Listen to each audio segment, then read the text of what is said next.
I know we're mostly here for Otome stuff, and I really I think it's the craziest thing in the world that I have like a bunch of fans of Otome, like diehard fans of Otomes who watch me and play, watch me play Otomes for the first time ever. I think that's so cool. But I do really miss being at events and stuff like that. So you'll probably see me do a lot more fighting game stuff. And I never like if you're genuinely curious about fighting game stuff, even if you're not wanting to play them, I don't mind answering questions ever. I think it's I love teaching fighting games. I think teaching fighting games is like is super duper fun. Because I just love the competitive aspect of fighting games and what it does to somebody as a player, like what it changes, how it changes your mentality as a human, how it makes you want to be better at something, even if it's just fighting games or just video games in general. So yeah, I'll probably be streaming more, but I'm gonna keep up still doing Otomes. Don't get me wrong, like I'm still gonna do a shit ton of Otomes. We got a lot of I don't have the decision, to be honest. We have to get through these freaking games. My backlog can't possibly get bigger. And my backlog's the smallest out of everybody.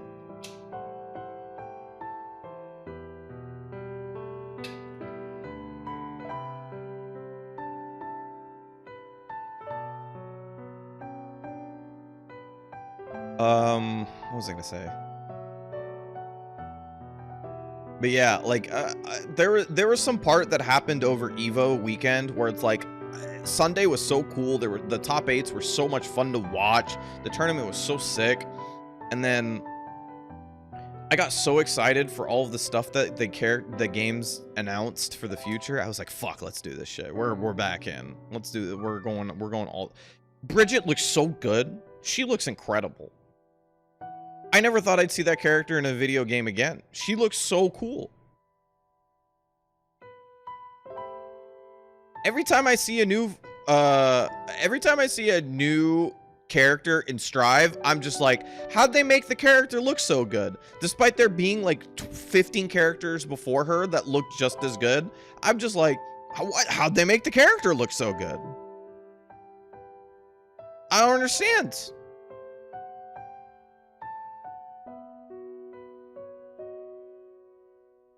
Congrats on Bridget on gender. Woo!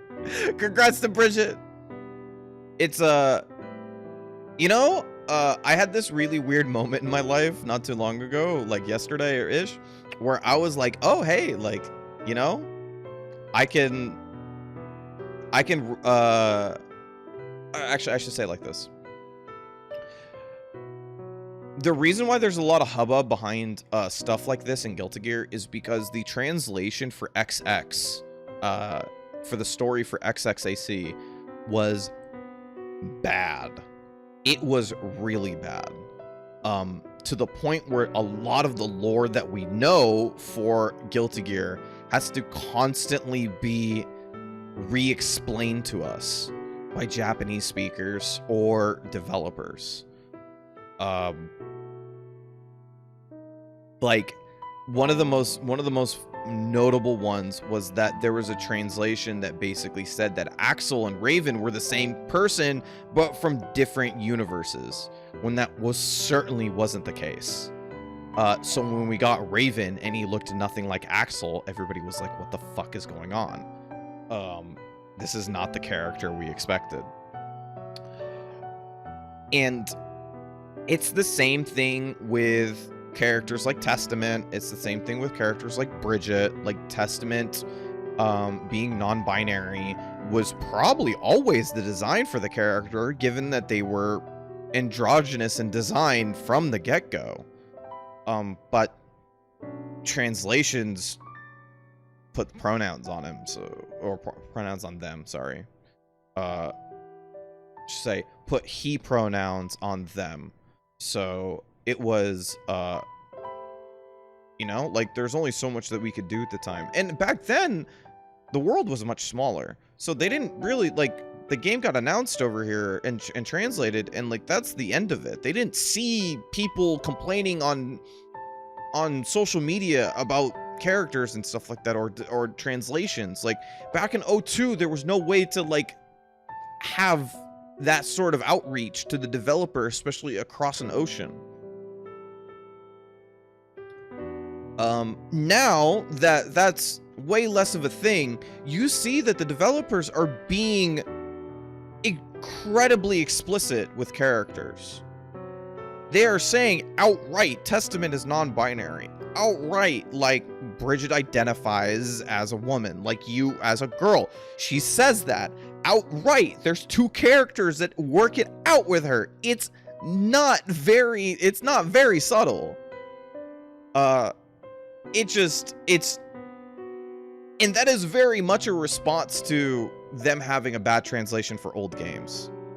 Very much a translation for the old, which sucks because I know that there is at least a few people that I know who, due to the maybe we don't know for sure yet, improper translation to Bridget's character, who might have just been a cross-dresser before.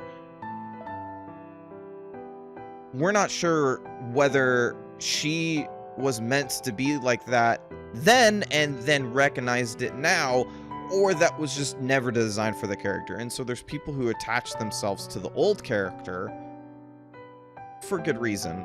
And that character kind of changed, and it kind of makes them feel like they lost a character, which really sucks. But the new character's also for another set of people as well. These are things that I'm trying to learn as I'm going along. I am a cis het male, and in fact, I am pretty light skinned. I'm a little bit brown, but like I'm not brown. I'm not dark brown. So I have a lighter ish complexion. I am cis. I'm hetero. I'm male. Like, this is not the character for me. This is not the story is not designed for to pertain to me. So I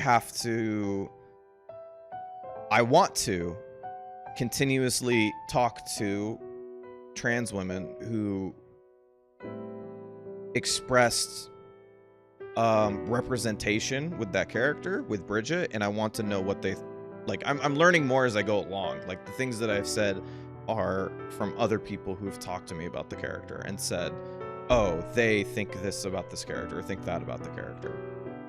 Because that's, like, Guilty Gear is important to me. I want to understand both facets of it. I want to understand the story lore aspect of the character and why things are happening with Bridget herself. And I also want to understand who that character is for and the representation that she is, and what those fans are also feeling as well. Both are pretty important to me, because health, these characters are cool as hell. Like, there's very few games in my life that, like, I know that people get attached to like this, even as players. Like, we have such a deep love for our main characters because they take so much work to play. Let me tell you, like, in the old games, playing 2 characters was almost unheard of. Playing 3 characters was nearly impossible in tournament play. Almost everybody played 1 character because, almost without a doubt across the board, it was better for you to learn a single character and learn their ins and outs than learn a character half-assed but learn 2 different characters. That's not the same for every character or every video game. So there's a lot of deep attachment to Guilty Gear fans and their characters. Even me, I have like 5 or 6 different characters I played. I played Kai in the old games. I've switched to Faust now. I played Kai and Jam and Exerd. I played Nagoriyuki before, and I'm playing Baiken now. I've always ran through different characters in different versions of Guilty Gear.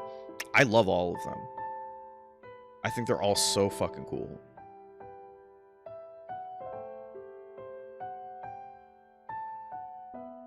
So, you know what it does though? You know what this all does?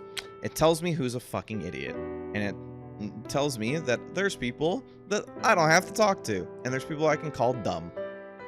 Because, oh boy, whenever this happens, there's a bunch of idiots that like to let everybody know they're stupid on the internet.